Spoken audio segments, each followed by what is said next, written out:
teka mo na. Pag tumama to, iiyak to, teka mo. Nagwawala yan.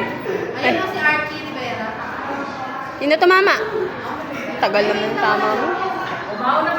Hindi ako tumama. Oh, sagot sa horde.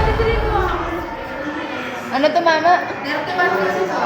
Bala, bagsak. Nandito nga po pala kami sa room at nakatambay na lang po kami dahil nag-aantay nga po pala kami ng aming grades. Bali, yung president po yung mag-aabot sa amin ng COG namin kaya naman siya lang po nag-aasikaso mag-isa. Dahil bawal nga po yung lakad ng lakad at kaya naman isa lang po yung representative namin kaya nandito lang po kami sa room. Tapos nung dumating po yung president namin, binigyan kami ng papel at nag-fill up lang po kami. Ayun nga po, enroll nga po pala yun. Nalaman na nga po pala namin yung mga schedules namin and then yung mga professor namin. After namuwi na nga po pala, kung hindi ko na pinapasok yung tricycle, ang dami kasing hams. Pag-uwi ko nga pala, dito yung kuya ko na grocery nga daw po pala siya. Ayun nga po pala, may ulam kami. Ito nga po pala yung mga nakalagay sa rep dahil yung kapatid ko nga pala yung bumili. At siya nga po pala, bumili din sila ng bigas. Syempre, salamat sa kuya namin na kahit ang layo pumunta pa dito at pinag-grocery pa kami. Si ate daw ba di bumibili niya nagtitinda? Sira. Pinilig yung babae. Inilig. Ay!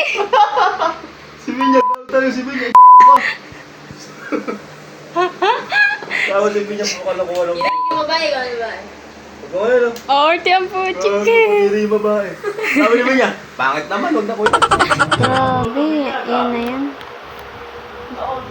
Talaga mga bilihin ngayon. Wala nang Oo mura nga. ngayon. Kaya Bigas nga, nga, 55. napakamahal. Yun ay pinakamura. Yung kapatid ko nga bunso ay siya pa na-stress sa binila ng kuya namin at ito nga po pala yung itsura nyo. Tinitignan pa yung mga bilhin. Sobrang mahal nga daw po kasi. Ate, kahit ano nga naman kasi bilhin mo, ay mahal talaga lahat. Kaya wala tayong magagawa at mahal na talaga ang bilihin. Ito nga po pala sinipag yung kapatid kong bunso at siya nga po pala yung nagluto ng adobong manok. Siyempre, for the alalay ang ate. May na nga lang pala kami nagsama-sama atin. Nga pala, tinata namin yung mga kapatid namin na pumunta po sila dito para makakain din sila. Siyempre, kompleto na naman kami dito sa bahay. Ito nga po pala, masasanay naman na magluto yung kapatid ko. Kaya naman kapag wala akong ginagawa, siya na lang po yung tagaluto. Minsan na nga lang pong mauwi yung kuya namin. Kaya naman pag umuwi siya dito, pinag-grocery niya po kami. Yung kuya kasi namin ay malayo sa amin at busy din siya sa trabaho. Kaya naman ang mangyayari, pag nauwi siya, tsaka lang kami magsasama-sama ulit at tatawagin kami lahat ng kapatid. Kaya mabubuo ulit kami ngayong araw. At kami naman dalawang babae, nag-aaral pa. Kaya naman hindi pa kami nakapagtrabaho. Siyempre, busy pa sa pag-aaral. Kung ako nga, minamadali ko lang makapagtapos ng pag-aaral para makapagtrabaho.